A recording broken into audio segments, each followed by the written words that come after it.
बुरी संगति का देखो असर कितना तेज होता है। जब राम का राज्याभिषेक होने वाला था ना, और कल राज्याभिषेक होने वाला है, और आज कैकेयी बिल्कुल खुश है, बिल्कुल खुश है, एकदम खुशी मना रही है, क्योंकि राम को कौशल्या से भी ज्यादा प्यार करती थी कैकेयी, जो हमने रामायण से सीखा है। कौशल्या से भी ज्यादा प्यार, कौशल्या खुद की मां थी राम की, लेकिन कैकेयी सबसे ज्यादा प्यार करती थी। अब इतना प्यार करने वाली मां जस्ट एक दिन पहले उस राम की दुश्मन कैसे बन जाती है, ये संगति का असर देखो, संगति की पावर देखो। मंथरा आती है झूमते नाचते हुए और कैकेयी को डांट लगाती है कि क्या तुम खुश हो रही हो, तुमको खुश होना चाहिए, तुम्हारा सौतेला बेटा राम बन जाएगा, तुम्हारा अपना बता बेटा भरत धरा का धरा रह जाएगा। रात भर में कुछ घंटों में उसकी मति ऐसी फेरी, ऐसी संगति का कुप्रभाव दिखाया कि वो जो सुमाता थी कुछ घंटों में कुमाता बन गई। संगति का इतना तेज असर होता है, इतना तेज असर होता है। और उसका असर क्या हुआ फिर आप सब जानते हैं। देखो सिर्फ मंथरा नहीं, हमारी जिंदगी में न जाने कितने ऐसे मंथरा घूमते हैं, न जाने कितने ऐसे शकुनी घूमते हैं, जो हमें ऐसे ऐसे सजेशन, ऐसी ऐसी सलाह देते हैं, जिस सलाह को अगर मानने लग जाए, जो सजेशन को मानने लग जाए ना, सब बर्बाद होने के अलावा कोई ऑप्शन नहीं बचेगा। देखो अगर आप कामयाबी के रास्ते पे चल रहे हो ना, अगर एक मिशन लेके चल रहे हो अपनी लाइफ में, अगर कुछ बनना चाहते हो, तो मैं इसको ऐसे विजुअलाइज करता हूं कि एक आप गुफा में जा रहे हो, और वो गुफा इतना लंबा है और वो गुफा इतना अंधेरा है, कहीं से भी रोशनी की एक झलक नहीं है उसमें। उस गुफा में घुसने के बाद आपको जो पीछे से रोशनी थोड़ी बहुत आ रही थी जब आप घुसे थे, आगे चलते चलते चलते वो रोशनी भी बंद हो जाती है, और आगे जहां आपको पहुंचना है, जिस लक्ष्य तक पहुंचना है, वहां से भी कोई रोशनी नहीं दिख रही होती। तो उस अंधेरे गुफे में आप कई बार अपने आप को ऐसा गुमनामी के अंधेरे में खोया हुआ पाओगे, आपको समझ नहीं आएगा कि आगे बढ़ूं या पीछे ही लौट जाऊं। पीछे जहां से मैं आया हूं एटलीस्ट वहां से थोड़ा बहुत प्रकाश था, लेकिन मैं जहां पहुंचूंगा, जहां जाना चाहता हूं, जिस लक्ष्य को हासिल करना चाहता हूं, वहां से प्रकाश का तो कोई नामो निशान ही मुझे नहीं दिख रहा है। और वही कुछ लोग आपकी संगत में ऐसे टकराएंगे, आपके आसपास आएंगे, अरे कहां कौन से काम में फंसे पड़े हो, नौकरी भी करो, ये वाला काम है, मामा को बोलते हैं लगवा देगा तुम्हारा काम, 15,000 मस्त नौकरी मिलेगा। और कई बार आपका मन बोलेगा बात इसकी मान लो। देखो मन कैसा होता है ना, मन कभी भी प्रेशर को झेलना नहीं चाहता। इंसानी मन ऐसा डिजाइन है, मन प्रेशर नहीं झेल सकता, मन परेशानी को नहीं सहना चाहता, मन कोई भी ऐसा काम नहीं करना चाहता जिससे कुछ दिक्कत हो। मन हमेशा कंफर्ट जोन में रहना चाहता है, मन हमेशा फन ढूंढता है, मजा ढूंढता है। मन को जब तक मजा ढूंढते रहो मन बहुत खुश है, लेकिन मन को जैसे ही परेशानी दिया, प्रेशर दिया, गोल का टारगेट का परेशानी दिया, मन अकबका जाता है। तो उस अंधेरे गुफे में जब लक्ष्य हमको नहीं दिख रहा होता है, तो फिर हमारा मन भी एक तरफ कह रहा है कि वापस लौट जा बेटा, और कुछ लोग भी ऐसे टकरा गए हैं कि हम तुम्हारा नौकरी लगवा देते हैं, इधर आ जाओ, ये काम कर लो, वो काम कर लो। तो 99% लोग तो भैया वापस लौट जाते हैं। लेकिन कुछ लोग उसी गुफा में अगर आगे बढ़ते चले गए, सर लक्ष्य की रोशनी उसको दिखने लग जाती है, और जैसे ही लक्ष्य की रोशनी दिखने लग जाती है ना, आदमी की गति बढ़ जाती है। मेरी बात से एकदम आप रिलेट कर पाओगे। आदमी की गति तब तक एकदम धीमी होती है जब तक उसको लक्ष्य की रोशनी दिख नहीं होती। एकदम इमेजिन करो उसी तरीके से आप अंधेरे गुफे में हो और सामने से कोई रोशनी नहीं दिख रही है, लेकिन थोड़ा चलने के बाद जो थोड़ी सी रोशनी कराती है, आपकी गति बढ़ेगी कि नहीं बढ़ेगी, आपकी स्पीड बढ़ेगी कि नहीं बढ़ेगी। और स्पीड बढ़ेगी ये देख करके कि लक्ष्य अब कितना पास आ रहा है, थोड़ा पास और दिखेगा और स्पीड बढ़ जाएगी। लक्ष्य जितना आपको पास दिखता चला जाएगा, आपकी गति, आपकी स्पीड उतनी तेज होती चली जाएगी। लेकिन समस्या यह है कि हमारे को लक्ष्य दिखता नहीं है। और लक्ष्य ना दिखने का यह कारण नहीं है कि कई बार लक्ष्य हमारे सामने नहीं होता, हमारे सामने लक्ष्य होता है, लेकिन हमारे सामने अंधकार का लेयर इतना मजबूत होता है कि हम देख नहीं पाते हैं। कई बार हम डिस्ट्रैक्शन का लेयर इतना ज्यादा फंसे हुए होते हैं कि हम देख नहीं पाते हैं। कई बार हम कंपेयर कर रहे होते हैं, अरे 2 साल से इस काम में लगे हुए हैं, 2 साल पहले देखो वो भी मेरे साथी था, आज कहां पहुंच गया, वो कहां पहुंच गया, वो कहां पहुंच गया, हम तो यहीं रह गए। ये सब डिस्ट्रैक्शंस के लेयर आपको फांस के रखते हैं, जो कि आप लक्ष्य की रोशनी देख नहीं पाते हो। बुरी संगति इतना ताकतवर होता है। तो अगर मिशन पे चल रहे हो भैया, तो बुरी संगति का खास ध्यान रखो। कोई ऐसा आदमी आपके संगत में अगर है जो आपको कहता है छोड़ दे, मत कर, हट जा, वापस लौट जा, दूसरा काम कर ले, ये काम कर ले, समझ लो वो बुरी संगति है। समझ लो वो मंथरा और शकुनी का काम कर सकता है आपके लिए, समझ लो वो बर्बाद कर सकता है आपको। तुरंत बिना दूर किए उससे अलग हो जाओ। मोबाइल पे उसको ब्लॉक मारो, उससे मिलना जुलना तुरंत बंद करो, तुरंत। नहीं तो ये कान से सुना हुआ कब दिमाग तक हावी हो जाए आपको पता भी नहीं चलेगा सर, कि कहीं को भी नहीं पता चला। अपने भरत से ज्यादा प्यार करती थी राम को, कुछ घंटों में ये कान से सुनकर दिमाग का पलटी मार गया, उसको खुद समझ में नहीं आया। और जैसे ही कैकेयी उसकी लाइफ से गई, जैसे ही बाकी लोगों ने उस मंथरा को महल से बाहर निकाल दिया, देखो कैकेयी फिर वही वाली मां बन गई राम के लिए। इतना पावरफुल होता है बुरी संगति। अगला लेसन नंबर 2, दूसरों से जितना अपेक्षा करते हो ना, उसका एक लेवल ज्यादा बेहतर खुद बनने की कोशिश करो। मैं समझाना ये चाह रहा हूं कि हमारे दुख का एक बड़ा कारण यह भी होता है कि हम अपेक्षाओं से घिरे होते हैं। भाई से अपेक्षा, पत्नी से अपेक्षा, दोस्तों से अपेक्षा, पड़ोसी से अपेक्षा, रिश्तेदारों से अपेक्षा। हम अपेक्षा करते हैं कि वो मेरे साथ अच्छा करे, वो मेरे साथ बेहतर करे, वो मेरे साथ ये कर दे, वो मेरे साथ ये कर दे। मैं नहीं कहता कि अपेक्षा गलत है, लेकिन मैं कहता हूं कि जो अपेक्षा आप उनसे कर रहे हो, क्या उससे ज्यादा बढ़ करके आपने उनको दिया है कभी? क्या उनसे बेहतर आप हो कभी? अगर आप देखो सर, दुनिया ना, आप राम से ही सीख लो। दुनिया चाहती है कि भरत और लक्ष्मण जैसा मेरे को भाई मिले, छोटा भाई मिले, जो मेरी हर बात माने, जो मेरे हर दुख में साथ दे, जो जिस भरत जैसे भाई को अगर राज मिल जाए तो भी वो मुझे दे दे। इतना ईमानदार, इतना निष्ठावान, इतना समर्पित भाई मेरे को मिले। हर आदमी चाहता है, लेकिन सवाल यह है कि वो जो भाई चाह रहा है, क्या वो खुद राम है? क्या वो खुद राम जैसा नेचर रखता है? खुद वो राम जैसा त्यागी है? क्या वो खुद राम जैसा प्रेमी है? क्या खुद राम जैसा शक्तिशाली है? जब तक देखो हम खुद को राम नहीं बनाते ना, हम लक्ष्मण जैसा भाई, भरत जैसा भाई अपेक्षा करना ये गलत है, ये गुनाह, ये पाप है। और दुनिया परेशानी में घिरी पड़ी है, दुख में घिरी पड़ी है, इसी कारण हर किसी को लक्ष्मण जैसा भाई, हर किसी को भरत जैसा भाई चाहिए, लेकिन खुद राम बनने को तैयार नहीं है। खुद पापी, निठल्ला, निकम्मा है, लेकिन उसको लक्ष्मण चाहिए। सर राम का मतलब मालूम क्या होता है? राम का मतलब होता है त्याग। अरे एक बार बोला कि कहीं ने, एक बार बोला था, बस एक बार, तुरंत तैयार हो गए। भरत को देना ना, हाथ दे दो, कहा मुझे वनवास जाना, हाथ चले जाएंगे, ठीक है। और राम का मतलब सिर्फ त्याग नहीं, राम का मतलब शक्ति भी होती है, ताकत भी होता है। और वो ऐसा ताकत जो कभी पत्नी के लिए लड़ जाए, एक भाई के लिए लड़ जाए, पत्नी को उठा के लेके गया रावण, लड़ गया उससे, भाई ढूंढ ढूंढ के मारे हैं। लक्ष्मण के लिए लड़ गए सूरज से, लक्ष्मण मूर्छित हो गए ना, याद होगा आपको, संजीवनी लाने गए थे हनुमान, जो तीर लगा था। तो बात यह थी कि सूरज अगर उग गए, सूरज के उगने से पहले संजीवनी उनको लगाना था। सूरज अगर उग गया तो फिर संजीवनी का असर नहीं होगा और लक्ष्मण मर जाएंगे। तो सूरज को पहले तो विनती करी कि सूरज भैया थोड़ी देर के लिए रुक जाओ, आज मेरा भाई है, उग मत जाना बस। पहले तो विनती करी, बाद में हड़का दिया, बोले कि तुमको जो खाने वाला था ना हनुमान, मेरे पार्टी में है वो, याद है ना, उगने की गलती मत करना। सिर्फ त्याग नहीं, शक्ति। खुद राम बनो तो सही, खुद तो हो गीदड़, खुद तो जरा सी भपकी से, जरा से लोगों की बातों से डिस्ट्रैक्ट हो जाते, कुछ करना नहीं है। और कोशिश करोगे हमारे साथ ऐसे दोस्त मिले, हमारे साथ ऐसे भाई मिले, हमारे साथ ऐसे लोग मिले, हमारे साथ ये करते, वो कहां से करेंगे? तुम खुद हो। त्याग और शक्ति का खतरनाक कॉम्बिनेशन थे राम, खतरनाक। आज ही मुझसे मेरी वाइफ पूछ रही थी, आपका इंस्पिरेशन कौन है? मैंने कहा दो लोग मेरे इंस्पिरेशन है, राम और कृष्ण।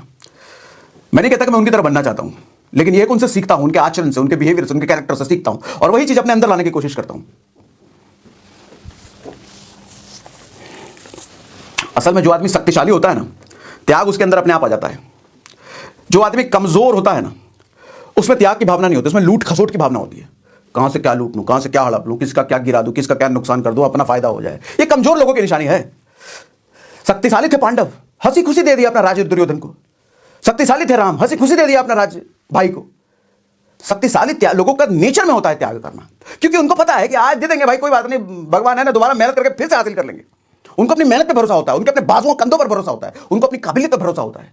यही तो शक्तिशाली आदमी की निशानी है। देने से नहीं डरता वो, ले जाओ तुम्हारा भला हो जाएगा, ले जाओ हम फिर अर्जित कर लेंगे। लेकिन कमजोर आदमी को पता है हम कमजोर, दोबारा कहां से लाएंगे भाई, दोबारा हमको मिले नहीं मिले, छीन लो, लूट लो, इधर से दुर्योधन की तरह, कभी शकुनी की तरह, कभी मंथरा की तरह। कमजोरों की पहचान है, देखो लालच से भरपूर होगा, हमेशा वो लालच से भरपूर मिलेगा, कमजोरी की पहचान है। और शक्तिशाली आदमी त्याग से भरपूर होगा। देखो एक चीज में कंफ्यूज मत होना, कई लोग महत्वाकांक्षा और लालच में कंफ्यूज होते हैं। दुनिया में बहुत कुछ पाने की इच्छा, इसको लालच नहीं कहते। हमेशा अपने मिशन को पाने की इच्छा में, गोल के लिए मेहनत करना, बहुत कुछ, गाड़ी बंगला धन दौलत, हमारे को सब कुछ चाहिए, ये लालच नहीं है। ये लालच मालूम कब बनेगा? ये लालच तब बनेगा जब हम किसी से हड़पने की कोशिश करते हैं, जब हमारा ध्यान दूसरों के पैसे पर है, जब हमारा ध्यान दूसरों की गाड़ी पर है, जब हमारा ध्यान दूसरों की कामयाबी से जलने पर है, तब ये लालच में तब्दील होता है। हमको मन करता है कैसे उसकी गाड़ी ले लें, कैसे उसका पैसा हड़पना, कैसे उसको नीचे गिरा दे, ये लालच है। लेकिन महत्वाकांक्षा वाला आदमी, एम्बिशियस आदमी, मेहनत करके ये सब पाना जानता है, वो मेहनत करके ये सब पाने की कोशिश करता है, वो महत्वाकांक्षा है। लालच गलत है, महत्वाकांक्षा गलत नहीं है। और लालच कमजोरों की निशानी है, महत्वाकांक्षा शक्तिशाली की निशानी है। लेसन नंबर 3, ध्यान से सुनना। समाज में अगर रह रहे हो ना, तो एक चीज ध्यान देने की कोशिश करना, हमेशा कभी भी अपना डर, कभी भी अपनी कमजोरी दूसरों को मत बताना, किसी को भी नहीं, चाहे वो कितना ही खास को ना हो। सर एक चीज ध्यान समझना, आपका डर उसी समय पर किसी और के लिए ताकत बन जाता है। आपका डर समाज का ताकत बन जाता है। एग्जांपल समझाऊं? रात में कभी ऐसा हुआ कभी आपके साथ कि रात में बाइक वाइक लेकर के अकेले सुनसान कहीं से आ रहे हो और 4 लड़कों ने रास्ते में रोक लिया आपकी बाइक, और 4 एकदम ऊंचे आवाज में पूछेंगे कहां से आ रहे हो, और आपने अगर बोल दिया कि वो दोस्त की शादी से आ रहे हैं भैया, थोड़ा लेट हो गया आज, जैसे आपका टोन लो हुआ, उन 4 लोगों का टोन हाई हो जाएगा। बोले तुरंत आपके बाइक से चाबी निकाल लेगा, ये तरीका कहा यार, एक था हो सकता है मार दे, बाइक वाइक छीन ले, पैसा से ले ले। लेकिन इसके जस्ट उल्टा आपने अगर किया, अब देखो इस केस में क्या हुआ, आपका डर उनका ताकत बन गया। आपने जैसे ही डर दिखाया, उन्होंने इसको अपनी ताकत बना लिया खर्च से। लेकिन इसका उल्टा जैसे ही आपने किया, जैसे उन्होंने बोला कहां से आ रहे हो, बोले तुम कौन हो भाई, कौन हो हमारा जो बाप बनने की कोशिश कर रहे हो, ऐसा लपड़ मारेंगे कि अपना चेहरा नहीं पहचान पाओ, चलो यहाँ से। और जैसे आपने किया, वो कोई पावरफुल आदमी, कोई आदमी, कोई पहुंचा आदमी, अच्छा ठीक है भाई, जाओ। आपने शक्ति दिखाई, उनका डर बन गया। ये दोनों अपोजिट हैं। आपका डर समाज का ताकत, समाज का डर आपकी तख्ती। ऐसे कई बार आपको सड़क पे आपने एक्सपीरियंस किया होगा। कई बार आपने देखा होगा कार और बाइक वाले की भिड़ंत हो गई सड़क पर चलते चलते, कार ने बाइक वाले को पीछे सलकट ठोक दिया, बाइक वाले ने सटा दिया कार में। उस वक्त देखना क्या होता है, उस वक्त अगर कार वाले ने बाहर निकल के पहली बार सबसे पहले अगर ऊंची आवाज में बाइक वाले को हड़का दिया, क्या तरीका है, सब साइड देख लेंगे तुमको, बाइक वाला तुरंत सहम जाएगा, अरे नहीं भैया वो तो गलती से लग गया, तुम तो जा रहे थे, सट गया वो। और इसका उल्टा अगर बाइक वाले ने पहले चिल्ला दिया कार वाले पे, तो कार वाला फिर डल जाएगा, अरे मैं गलती हो गया, हम तो उधर चला रहे थे, रेड लाइट हो गया, तो आंटी उधर से आ गई, बचाने के चक्कर में हो गया। एक का डर दूसरे की शक्ति बन जाती है। अक्सर ये चीज देखने को देखो, मैं इन चीजों को नोटिस करता हूं। ये सब चीजें कहीं किताब कोई सिखाएगा नहीं आपको, लेकिन आपको समाज में अपने आसपास होते हुए चीजों से सब सीखने की जरूरत है। कॉलेज में, स्कूल में अक्सर देखे होगे, कोई एक लड़का अक्सर हर क्लास में होता है जिसका मजाक पूरा क्लास उठाता है, पूरा क्लास मजाक उड़ाता है उस एक लड़के का। क्यों? उस एक लड़के में कोई ऐसी कमजोरी होती है जिस कमजोरी को उसने लोगों को बता रखा होता है। ये हो सकता है कि वो बोलने में उतना स्मार्ट नहीं है, पढ़ने में अच्छा नहीं है, या हकलाता है, या डरता है। कोई ऐसी कमजोरी जो दूसरों को पता चल गई है, सर उसकी कमजोरी पूरे क्लास ने अपनी ताकत बना ली। मजाक उड़ाए, बड़े मजाक उड़ाते हैं। ऐसे ही बच्चे फिर आगे चल के पता चलता है, कितनी फिल्मों में कितने हादसे हमने देखे हैं, फिर सुसाइड कर लेते हैं, कुछ अपने साथ कर लेते हैं। सर कमजोरी मत दिखाओ, अपना डर मत दिखाओ किसी को भी, तुरंत सामने वाला उसको अपनी शक्ति बनाएगा। और एग्जांपल दूं, खतरनाक एग्जांपल, एकदम ट्रू। हमारे भारत में अक्सर धार्मिक जगहों पर आप चले जाओ, कोई बड़े बड़े फेमस मंदिर चले जाओ, मथुरा वृंदावन चले जाओ, झारखंड में मंदिर है महादेव का, बम भोले का बहुत पवित्र मंदिर है, बहुत सिद्धि वाला मंदिर है, वहां चले जाओ। कोई बड़ी मंदिर ऐसी जगह चले जाओ आप, वहां पर ब्रोकर बैठे होते हैं उन ब्रोकर को हम कहते हैं पंडित। दो तरह के पंडित मिलेंगे, छोटा पंडित, एक बड़ा पंडित। मंदिर के बाहर ना पंडितों को खड़ा किया जाता है, छोटे पंडित को। और वो छोटे पंडित इतने माहिर होते हैं बॉडी लैंग्वेज को ऑब्जर्व करने में, इतना माहिर तो हमारे देश की पुलिस भी नहीं होगी बॉडी लैंग्वेज को ऑब्जर्व करने में जितने माहिर वो होते हैं। वो भांप लेंगे ऊपर से कि आप इस जगह पर पहली बार आ रहे हो, ज्यादा दुख से आए हो, या फिर अभी भी शादी करके आए हो, ज्यादा खुशी से आए हो, किस वजह से आ रहे हो, भांप लेंगे आपके बॉडी लैंग्वेज से वो। और वो जैसे ही भांप लेंगे आपके पास आएंगे, दर्शन करा देते हैं, बस यहाँ घुमाएंगे, वहां घुमाएंगे, महिमा बताएंगे, ये बताएंगे, वो बताएंगे। आपको इतना प्यार से बोलेंगे हम तो नई जगह है, बताएंगे इतना कुछ, चलो। और जैसे ही आपने उनका साथ पकड़ लिया, वो हो गया आपका खेल। वो कहां ले जाएगा आपको? अपने बड़े पंडित के पास ले जाएगा। बड़ा पंडित, अच्छा बड़ा पंडित का स्ट्रेटेजी देखो, अंदर जैसे बड़ा पंडित बैठा रहेगा, वो बड़ा पंडित वो भी आपको ऑब्जर्व करेगा। अच्छा इन्होंने इशारे में तब तक आपको बिठाने से पहले सिग्नल दे दिया होता है, मोटी पार्टी है, निकाल लेना, काट देना, शादी करके आए अभी भी, काम खेल कर देना। वो बड़ा पंडित सबसे पहले आपसे कनेक्शन बनाने की कोशिश करेगा, प्यार मोहब्बत से, अच्छी बातें बोलेगा आपको। अच्छा शादी करके आए, ओके बहुत बढ़िया, लक्ष्मी का रूप है आपकी पत्नी, हाँ खुश कर देगा आपको। आप जैसे सुनोगे मेरी पत्नी लक्ष्मी का रूप, खुश हो जाओगे। अच्छा अगर बाल बच्चे भी साथ में गए हैं तो कहेगा कृष्ण है, या कभी कह देगा ये राम है। अच्छा दो भाई अगर हैं, दो बच्चे हैं, कहेगा ये कृष्ण बलराम है, दूसरा कह देगा राम लक्ष्मण है। ये सब सुन करके आप एकदम खुश हो जाओगे, मोहित हो जाओगे। पंडित के पास और सट के बैठोगे, और कुछ बताइए, और कुछ बताइए हमारे परिवार के बारे में। बेटी अगर है तो कह देगी लक्ष्मी है, अच्छा बेटी नहीं है, पत्नी है, तो पत्नी को ही लक्ष्मी का रूप बनाते हैं। कुछ भी ऐसी चीज करेंगे जो आपको खुश करेंगे। उसके बाद जिस जगह पर आप गए हो वहां भगवान की महिमा और उनकी अचीवमेंट बताएंगे, भगवान के साथ ऐसा हुआ था, इन्होंने ऐसे किया, मतलब भगवान की ताकत वहां को बताई जाएगी भरपूर तरीके से। आप और अच्छा इतने महान, इतना यहाँ ये सिद्धि हुआ है, अच्छा इस जगह पे ऐसा हुआ है। आप सुनते सुनते सुनते सुनते सुनते वो बेसिकली कर क्या रहा है, वो उस जगह की ताकत आपको बताता चला जा रहा है, और आप साथ में आपका बॉडी लैंग्वेज भी भांप रहा है। आपकी अंदर से देखो श्रद्धा बढ़ रही है, लेकिन श्रद्धा के साथ साथ आपका डर, इसको कहने कहूंगा गलत मत समझना, क्योंकि डर भी है। हम भगवान से प्रेम कम, डरते ज्यादा हैं। नहीं डरते, हाँ भगवान बुरा मान जाएंगे, चढ़ा दो, भगवान बुरा मान जाएंगे, ये कर दो। अरे जैसे हमारे माँ बाप होते हैं ना, वैसे ही भगवान होते हैं। भगवान सिर्फ इतना चाहते हैं कि आप ईमानदारी से अपना काम करो, जिस चीज के लिए धरती पे भेजा है वो काम करो, दूसरों की मदद करो, दूसरों की हेल्प कर दो, किसी का बुरा मत करो, और मुझे याद रखो, इतना चाहते हैं भगवान। लेकिन आपके डर का फायदा उठाते हैं। आपको पहले तो कनेक्शन बना लिया आपके बड़े पंडित ने। कनेक्शन बनाने के बाद धीरे से आपको कहेंगे चंदा देना है। इनको अगर खुश करना है भगवान को तो चंदा देना पड़ेगा। आप चंदा, आप सोच रहे हो इतनी महिमा है तो चलो 1000 रुपए दे देते हैं। आप पूछेगा आपसे कितना दोगे, कितना दान करोगे, बोलोगे 1000 रुपये। 1000 कम से कम 11,000 रुपये लगता है यहाँ पर। बोलेगा 11,000 ज्यादा है, चलो 5,000 दे दो। सर इन पंडितों के चक्कर में अगर रहोगे ना, ये पंडित इतने जालिम होते हैं, इतने बड़े जालिम होते हैं कि इनका बस चले तो आपके शरीर से बोटी बोटी खींच लें, सिर्फ आत्मा छोड़ दे अपने शरीर में और कुछ ना छोड़े। कितने ऐसे किस्से हैं जो कि हमारे हिंदुस्तान में बड़े बड़े धार्मिक स्थलों पर सोने का चेन दान करवा देते हैं, गले से निकलवा के सोने का चेन दान करवा देते हैं। डर का लेवल इतना बढ़ा देते हैं, क्योंकि आपका डर का लेवल बढ़ रहा है, उसकी ताकत बढ़ रही है। आपका डर लेवल बढ़ा रहा है, उसका काम ही है कि आपका डर का लेवल बढ़ाए, ताकि उसकी ताकत बढ़े, उसकी बात को आप मना ना कर पाओ। सर जमीन जगह सब लिखवा लें, ऐसे ऐसे होते हैं ये। सर आस्था रखना गलत नहीं है, मैं खुद आस्था रखता हूं, मैं खुद बड़ा प्रेमी हूं भगवान का, लेकिन ऐसे डर के साए में नहीं। आपका डर किसी और की ताकत बन जाएगा। अच्छा एक और बात, पहले ये आपको दान देने के लिए स्वेच्छा से बोलेंगे कि अपना जो इच्छा है वो दान दे दो। अपनी इच्छा से अगर आप बोलोगे 500 रुपया, ये कम से कम 10 टाइम्स को बढ़ाएंगे। 500 इतना छोटा, कम से कम 5000 दो।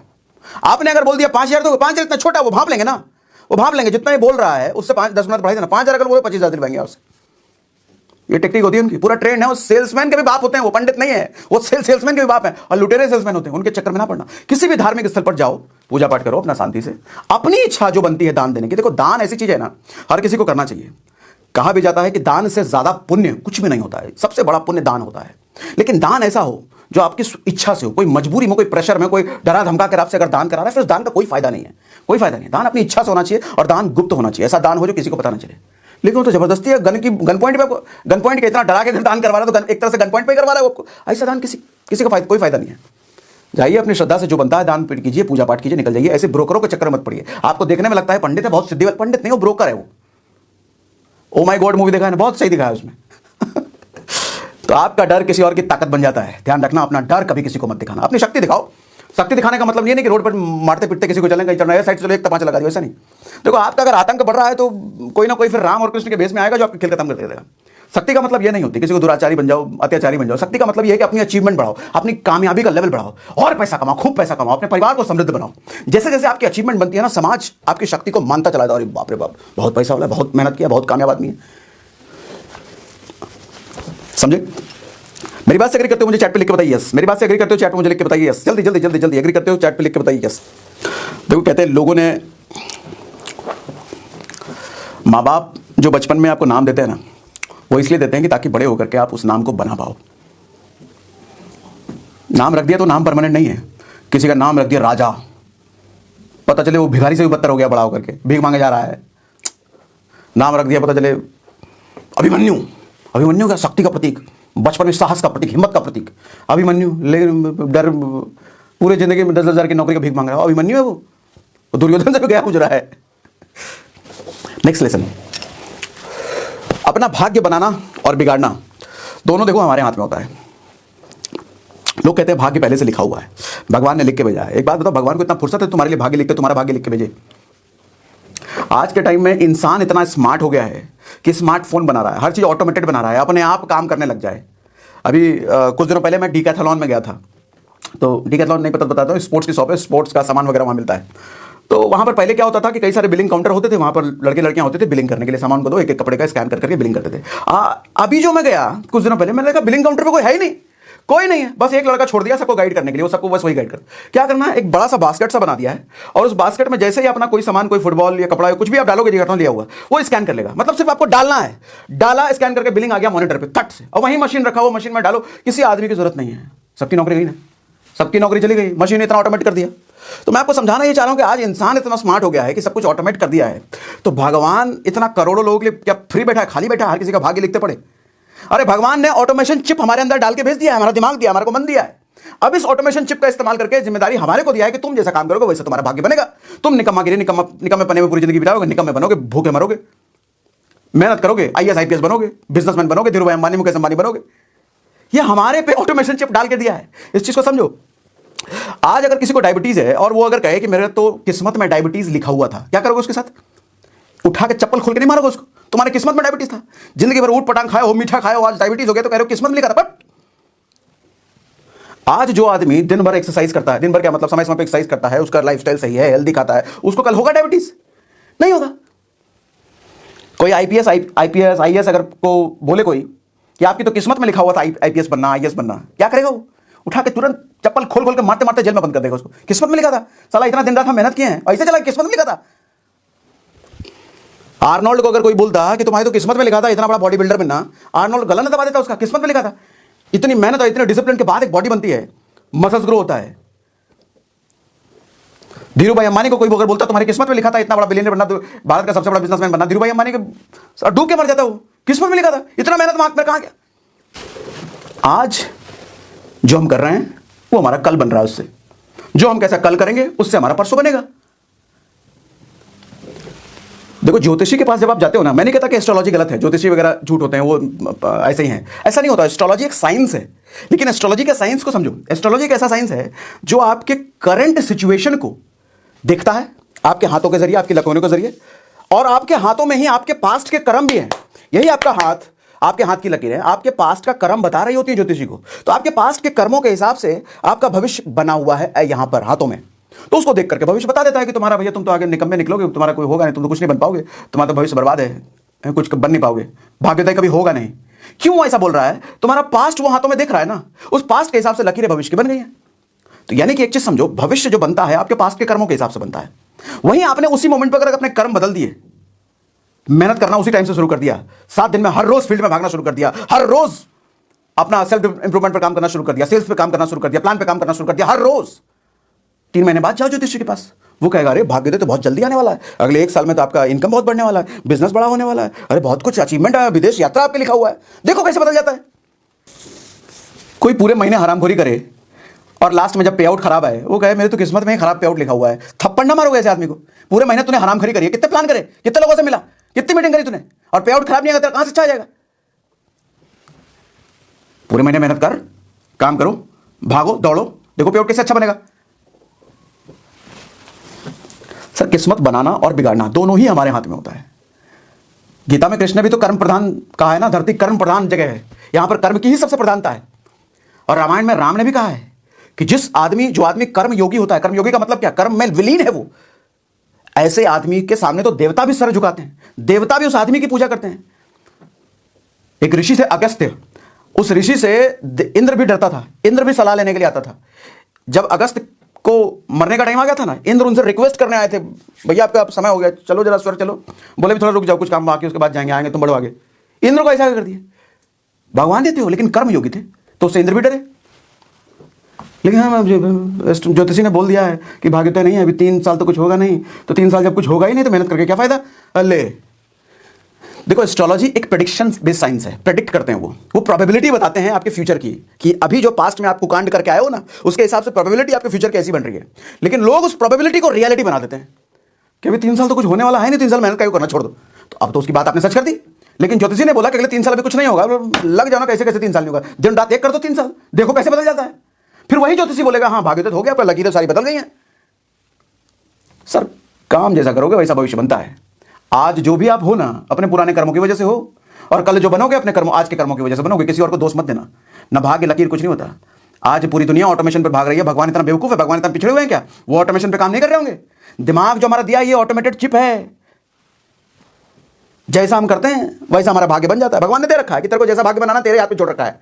वो उतना फुर्सत नहीं उनके पास लिखने वाला टाइम, लिखो भाई इसका क्या भाग्य है, सबका बैठ के भाग्य लिखते रहे, यही काम है उनको। नेक्स्ट लेसन, हताशा से कभी घबराना मत, डिमोटिवेशन कभी आए तो घबराना मत। और उन लोगों की बात उस टाइम तो बिल्कुल मत ध्यान रखना कि जो लोग कहते हैं कि अगर डिमोटिवेशन आपको आता है, अगर आप हताश होते हो तो फिर आप कुछ नहीं कर सकते, आप बेकार आदमी हो। ऐसा नहीं होता सर। जो आदमी डिमोटिवेट नहीं होता या तो वो मशीन है या भगवान है या फिर निकम्मा है। हाँ, जो आदमी कुछ करेगा ही नहीं वो क्या डिमोटिवेट होगा? और मशीन थोड़ी डिमोटिवेट होंगे, भगवान थोड़ी डिमोटिवेट होंगे। डिमोटिवेट होगा तो इंसान ही ना। जब आप बहुत मेहनत करते हो किसी दिशा में, बहुत प्रयास करते हो और सफलता नहीं मिल रही है, रिजल्ट आपको नहीं दिख रहा होता, जैसे अंधेरे गुफे का मैंने एग्जांपल लिया, हताशा निश्चित है, इंसानों का लक्षण है ये। भगवान राम भी डिमोटिवेट हुए थे जब सीता का हरण हो गया था, रावण उठा के लेके गया था, मालूम? भगवान राम उदास हो गए थे, भटक रहे हैं, इधर उधर रो रहे हैं, बिलक रहे हैं, लेकिन बगल में भाई राम था, लक्ष्मण था, तो लक्ष्मण से फिर मोटिवेशन लिया। लक्ष्मण ने मोटिवेट किया, भैया आप ऐसे रोएंगे तो कैसे काम चलेगा, आप मिल जाएगा भैया, मेहनत करेंगे, ढूंढेंगे, कैसे नहीं मिलेगी, मिल जाएगी भाभी, मिल जाएगी। मोटिवेट किया, तब राम को हिम्मत आई, हाँ भाई ढूंढ लेंगे हम लोग। जब हताशा आए ना, बस एक काम करो, उस टाइम अकेले मत रहना। अकेले रहोगे ना तो ये मन तो वैसे ही शुरुआत में मुझे बात कराना, ये और हावी करके और बर्बाद कर देगा। नेगेटिव, नकारात्मक सोच, कुछ होगा नहीं, छोड़ो। किसी से बात कर लेना उस वक्त, तुरंत किसी से बात करना, और किसी ऐसे आदमी से बात करना, किसी ऐसे आदमी से बात करना मत करना जो अच्छा हाँ भाई एक पैक लगाते हैं सब ठीक कर देंगे, ऐसे आदमी से नहीं। किसी ऐसे आदमी से बात करना जो आपको वापस से प्रोत्साहन दे सके, मोटिवेट कर सके, उठा सके ऊपर, आपका जो सोच आपको दबाए बैठा है उसको वापस से नए लेवल पर खड़ा कर सके, चार्ज कर सके आपको।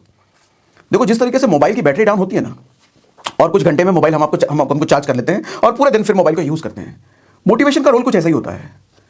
झूठ बोलते हैं कि मोटिवेशन की जरूरत नहीं, हर आदमी को मोटिवेशन की जरूरत है, हर आदमी को चाहिए, लेकिन मोटिवेशन थोड़े समय के लिए। मोटिवेशन जैसे चार्ज करते हैं मोबाइल को, उसके बाद पूरे दिन मोबाइल को हम यूज करते हैं, उसी तरीके से थोड़ा सा अपने आप को चार्ज करो, उसके बाद पूरे दिन मेहनत करो, भागो दौड़ो। सिर्फ मोटिवेशनल वीडियो देखे पड़े हैं, किताब पढ़े हैं, उससे क्या होगा? काम करना पड़ेगा ना। हताश होना बुरा नहीं है, लेकिन जब हताश हो तो अपने आप ना मोटिवेटर चुन के रखो। ऐसा आदमी को फोन करना, उस वक्त ऐसे आदमी से मिलना, ऐसे एसोसिएशन में जाना है जो आपको वापस से अपलिफ्ट कर पाए। मेरी बात से एग्री करते हो? चैट में मुझे लिख के बताइए यस। दोस्तों, आज की इस वीडियो में सागर सिन्हा सर ने हमें जिंदगी की एक बहुत ही महत्वपूर्ण बात समझाई है। दोस्तों, डर इंसान की सबसे बड़ी कमजोरी बन सकता है।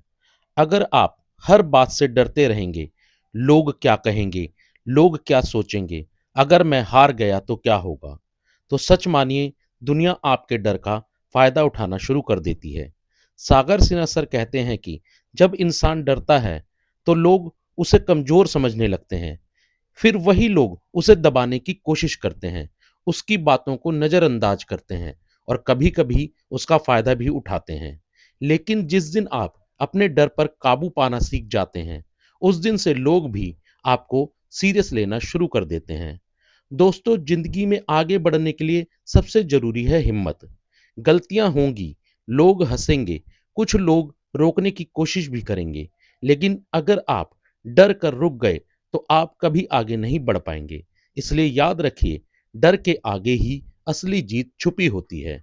जब आप डरना छोड़ देते हैं, तभी आपकी असली ताकत सामने आती है।